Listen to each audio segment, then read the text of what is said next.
Hello, everybody, and thank you for joining me today. It's Allan Laboucan with the Rocks and Stocks News Show. I got our friend and sponsor to the show, Ewan Downey, with us today from i-80 Gold. They just had some great results out earlier from their Ruby Hill project that just continuously keeps on delivering spectacular stuff. Ewan, thanks a lot for joining us. Yeah, thanks for having me on again, Al. Well, you and I look at that project and I see the Ruby Deeps. Right beside Ruby Deeps, you've got the CRD discoveries. Right beside that, you've got Blackjack. Now you've got something on the other side of Blackjack. This is just one powerful mineralizing system that you got going on there. Yeah, we're actually doing a pretty big geophysical survey to follow up on what was done previously, because there is a good indications that this is a kind of a multi-phase intrusive project. We know there is a fairly large intrusive down to the south near FAD and the historic Ruby Hill mine, and in that area, it actually outcrops. So that intrusive comes to surface, and we know there's the intrusion beside the Blackjack deposit and the East Archimedes pit, because that's where it's in the pit, and we're drilling some mineralization in that target. But we believe there's probably another bigger feeder intrusive. So we think that we're sitting right on top of a major sort of intrusive complex. And because of that, if you look at those classical models, we're finding everything. We're finding gold right beside skarn mineralization, right beside CRD. And now it's just, does the property have porphyry mineralization? Is really the only thing that that we're lacking right now. We did hit some skarn mineralization peripheral to the porphyry down at FAD, but it's looking to see, is there a richer part of that intrusive anywhere, or is there another one? And so getting the geophysics done will hopefully lead us to some new targets, but we believe that we're kind of centralized right on top of a major complex. There's major north-south striking faults with splay faults or cross-cutting northeast and mostly northwest, striking fault structures. And pretty much every big fault that we come across has mineralization on it. So there's been a lot of fluid movement here, and we're pretty impressed with what we're seeing. It's really remarkable when you drill skarn beside CRD beside gold, and they're stacked right up on top of each other. Honestly, I can't remember anything I've ever seen like this Ruby Hill project, and I've been at this for 30 years, and you about the same period of time. Yeah, same with me. I've never drilled something quite like this, and the skarn mineralization, which is really kind of the highlight of what we announced today, is we're now starting to do a few holes in the Blackjack. It's underneath the pit, so it's pretty difficult to drill, but hitting over 19% zinc over 30 meters in the southmost step out is considerably higher grade than what we believe the resource is, and it's completely open towards East Hilltop. So that target's really looking bigger and bigger. And now with the approvals, we've been able to put in the new roads and the drill pads so we can get back to drilling the main upper hilltop zone and see if it ultimately links up with East Hilltop CRD. I guess that's our hope, but now we have the ability to put in drill setups to drill that out properly now. And then you can also keep going to the south towards FAD, right? Because you've got that same faulting and same geology that's continuous all the way down to FAD. Yeah, definitely. That's going to be a big key area for us. There's 2 kilometers there with essentially no drilling in between our hilltop deposit and FAD. So you have a high grade deposit at either end of what has been drilled with 2 kilometers in between. And like I said, we're doing geophysics because we've actually found, at least in the upper hilltop area, that the previously completed MT survey, so it was a Titan MT survey, actually appears to have accurately mapped out some of the major faults. And adjacent to those faults, which shows up as resistivity highs, there's resistivity lows that coincide exactly with where we're hitting the high grade mineralization. So like I said, we've covered that entire area from FAD to up to Archimedes pit with new detailed magnetic survey. And we've done MT over the balance of the project right down to past FAD to the south. And now it's time over the next few weeks to compile that data and say, what does this show in that 2-kilometer area? Is there any major anomalies that show up, or are there any big fault structures that we believe are mapped out to generate some new drill targets? And we're quite optimistic that it will yield some very positive results for us. So if you look at where you guys have drilled so far, you're kind of going east to west on the near the pit. To the east or to the west, you've got the Ruby Deeps and the other associated Carlin Gold System trend. Then you've got in the sort of to the immediate south of the pit, you've got the hilltops. On the east side of the pit, you got the skarn, and then who knows, got some sulfide system coming up to the east of the skarn. But that whole corridor to the south is wide open. Yeah, and the Holly Fault, it's the fault where the Ruby Deeps deposit follows, and the West Blanchard Fault where the pit mineralization intersects that fault. So that appears to have been the biggest fault structure, and the faults that come off it sort of not quite at 90 degrees, but come off that tend to be quite well mineralized all the way down the original Ruby Hill mine, which is the up dip one of FAD that produced at 0.8 ounces gold, 19.5 ounces silver, and nearly 16% lead, was also associated with the Northwest Fault. So we're hoping that we can define some major Northwest faults in that area between Hilltop, which is a Northwest Fault, and right to where FAD is, which is on a Northwest Fault. And that Holly Fault is on the west side, and then there's the Jackson Fault on the east side, and that corridor of hope there is pretty exciting.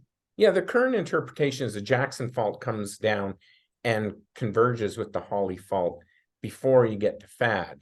So it's really the Jackson-Holly fault system. What we've been seeing on the west side is another fault that we call the East Archimedes Fault. And that's unknown because that corridor hasn't been drilled, because all the old mines in Eureka, right beside where we're drilling, are on the ridge where there's outcrops. So the old timers were finding these outcrops with high-grade mineralization, building mines on them. But the 2-kilometer area that's untested is because it's all alluvial covered. So in the old days, there's nothing to see there. And we're getting a better understanding now that we're drilling this than we had when we owned it. And really, with the discovery of the Hilltop Fault, you look at the 3 main mines or deposits that we believe are there: the historic Ruby Hill, the East Archimedes Pit, and now Hilltop. They're all on these Northwest faults. So are there, under the alluvial cover, more of these? And we believe there's a really good chance. The old gravity data and the magnetic surveys that were done by Barrick give good indications of these Northwest structures running through there, but our survey will hopefully pinpoint these a lot better and give us some really good drill targets to follow up on later this year. For the non-geologists watching out there, why this faulting is so important is these are the cracks in the earth that allow those fluids carrying the metals to make their way up to surface. And then for the CRDs, you need the right kind of permeable rock for the fluids to make their way into. And then you need the mineralization. And so far, all those boxes have been checked off in a big way, right, Ewan? Yeah, for the most part, they've been checked off quite well.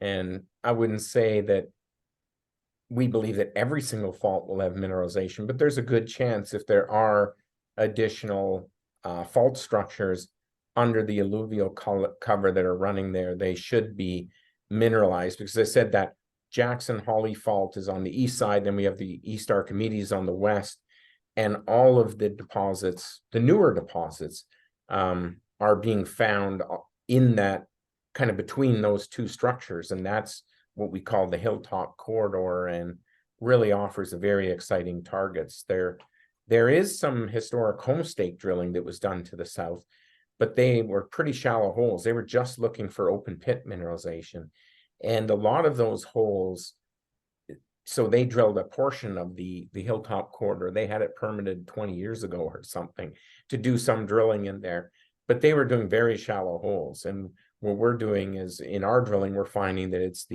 really the windfall formation is pretty important for the CRD type mineralization, and a lot of the higher grade anywhere.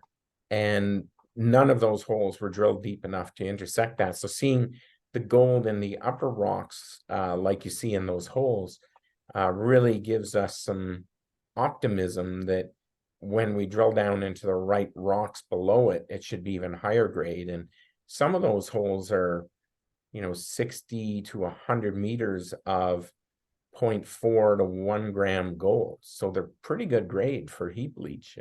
Something we will actually follow up on in the future, but we're not really focused on heap leach gold right now. You have something unusual in this business. We often hear about target rich. You guys have discovery rich, and lots to roll your sleeves up on at just at Ruby Hill alone. Yeah, definitely. And there's a lot of drilling that assays are continuing to come in because we have continued to drill. So we released up to hole 29 today, but I believe we're on hole 40 something, or maybe even close to 50 of the program. So there's still a lot of news to come. We're also drilling at FAD, so there'll be some results coming from there. We've been knocking it out of the park as far as I'm concerned at Cove, and we've released, I think, the first 11 holes, and we're drilling 26 or 27 now. So expect a lot of news flow from there. Probably the next news on Cove you'll hear just before the Beaver Creek Forum. That's our kind of targeted date for the next release for Cove. And then we're drilling underground and at surface at Granite Creek in the South Pacific Zone. And if you recall, at the first half of last year, that was really the story in I-80 is Granite Creek, and it's really shifted to Ruby. But don't forget, Granite Creek is a home run in its own. Absolutely. Yeah, no, it's sitting right beside a 25 million ounce deposit, looking like it's wide open and getting stronger grades as you go deeper. That Granite Creek is a hell of a good one as well. So I think we're going to be coming into a better market for the mining stocks in the not too distant future. And it sounds like you guys got a lot of news coming out, and you're going to be out there on the road telling your story. Yeah, it's conference season's coming back out, so we expect to have a lot of meetings, hopefully meet a lot of new funds who don't own the company or even know about the company, and planning some European marketing coming up. So we've got a busy fall ahead of us to promote what we've been doing. I think, like you say, we're going to be coming out of summer doldrums here, and seasonality mining stocks typically perform in the fall and into the early winter. And the gold price usually does. So hopefully, if the US doesn't keep raising rates and at least pauses or starts to hint at maybe they'll start cutting at some point, then I really think we're going to see the gold price spike, and companies like ours who have assets in good jurisdictions to be sought after companies. 3 world-class assets, it looks like to me. You might even be able to say there's a couple on one of your projects, Ruby Hill. Well, Ewan, I think you guys have something very special, and really I appreciate you coming on the show to talk about all this, and we'll keep banging the drum here on the Rocks and Stocks News Show while you're out there telling the story. All right, sounds good. Thanks again for having me on, Al. Okay, Ewan, I'll let you go. I know you got another one coming up right away. Okay, we'll talk to you soon. Okay, so there you go, folks. In I-80 Gold, I think you have a candidate to be a cornerstone holding for investors that want exposure to big projects.